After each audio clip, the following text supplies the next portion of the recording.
I became interested in the 1940s because I'm a member of the post-war baby boom, and all my relatives, whenever they got together, my older relatives would immediately be talking about the Blitz and their wartime experience and rationing and so on.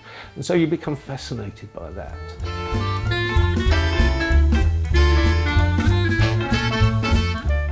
When as a teacher we had to do the Second World War, to make things interesting for the children, I began to pick up things like gas masks and ration books from junk shops.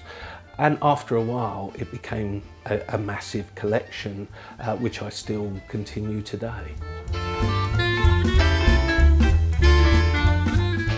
The most fascinating part of writing for me is the actual research. It enables you to look in all these wonderful old magazines and archives, and you can immerse yourself in that for days on end, and I find that a real fascinating thing.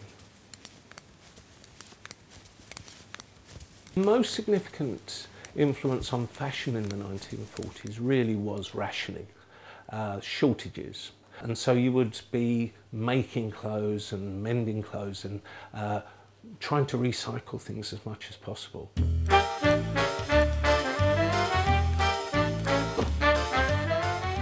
Farrar was a pattern popular in the 1920s, 1930s, and it had lots and lots of different colours.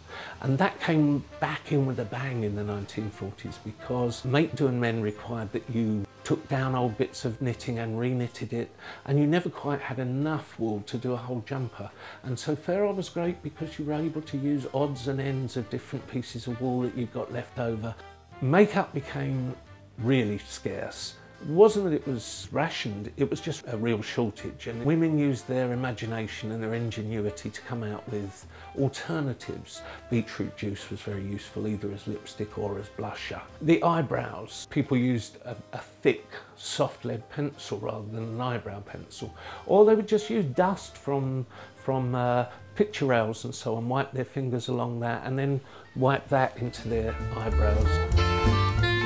In the book, I've tried to blend the facts with anecdotes, stories from the period, humorous examples of what went on, to make it a very readable book, to make it a very accessible book.